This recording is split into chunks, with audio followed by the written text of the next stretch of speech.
Not remembering why, but I washed my hands just the other day. They did not look dirty. I hadn't just woken up. I hadn't attended the bathroom. I cannot recall doing anything that might warrant me washing my hands.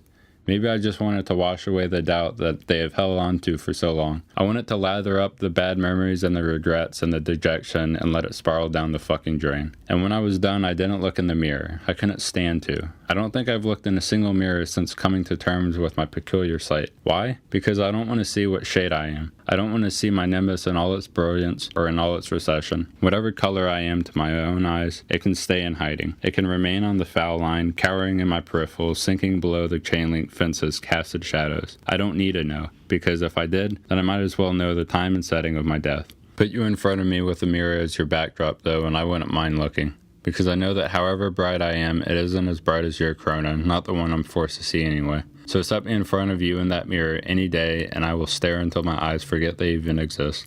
I no longer subject my mind to thoughts of you and I. Why dream of the impossible? It is only the cruelest form of torture. The last dream I can recall of us included you in a sea of smiles. You were the happiest you have ever been, in or out of my presence. Whoever was making you smile that much, whoever was warming your heart over, it wasn't me. I could not see him. I could not place a name, an occupation, an age, even an outline. I knew only that his nimbus was bright too, and together you two were more together than I have ever been with myself. My smiles were copious too, however. I possessed the knowledge that you were happier than you could ever imagine yourself to be. So, I imagined it. Without me in your arms and vice versa, I knew it was the only way to comfort myself. So we laughed and had a blast. The rockets seared away the sky above our heads, and I knew that I was either dead or sleeping. Perhaps both.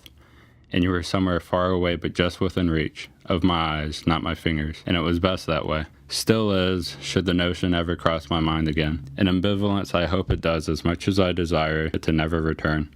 It's difficult seeing someone you have fallen for basking in a happiness not only greater than your own, but with you admitted from their life. And I don't mean fallen head over heels. I don't mean a high school infatuation, even if that's all it feels like in the end. I mean, when I fell for you, I think I broke a leg or two because for a while I couldn't pick myself up again. And when I did, I staggered into a limp. I used memories of your laugh to manipulate my crutch until I fully recovered. But while I was down, though not out, I had fallen through the ice of my own doubts. Through 1,000 leagues of cold desperation and vain stupidity I tumbled. Somewhere nearer the surface, when I finally found my way topside, I realized something heavier than the notion of you and I together at all. I realized that me falling for you was just a twisted surrealism, an abstract cornucopia with too many flavors and not enough explanations. I saw through a clearing haze, lit ablaze by your nimbus at the ever-shifting edges, that I hadn't quite fell in love, for lack of a better term, with you, but with your essence, with your glow, your soul, your voice, your eyes.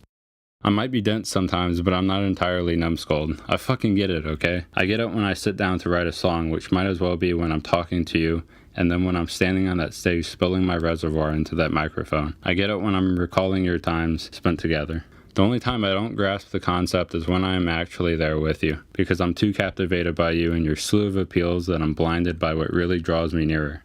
Your glow, your goodness, the reason why I see you brighter than the others. I know they exist elsewhere. I am young, surely I will cross paths with others. I just have to open my lids wider and raise the gate to my brain a bit more to accept that fact. I will never be able to taste your lips or bask in your gaze the way I wish I could. I will never be able to say, I'm so proud that you're mine, and feel like nothing could come between our hearts. I will never become that part of your life, even for passing months, that I wish I could be. At my least desires, I will never be able to cup your cheek and tell you how beautiful you are.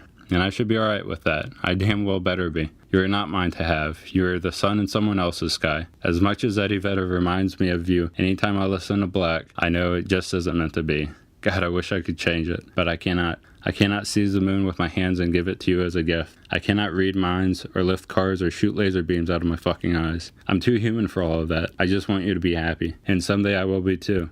I will find another source of light, another glowing figure not too dissimilar from you. She might look different, a whole lot different. Her voice might be an entirely unlike tone. Her skin a different shade. Her lips thinner or thicker. Her eyes darker, greener, bluer, brighter. But her glow will be present, and I will know.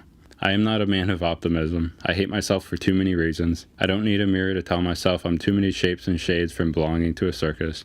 I don't need a DeLorean to remind me of how my past mistakes and beasts lurking in the rear view may affect me in the future. However, every time I speak of you, I feel a weight ascend from my shoulders. I remember the way you smile and laugh, moreover the feathers you set flight to beneath my skin. And I know the meaning of faith when I blink.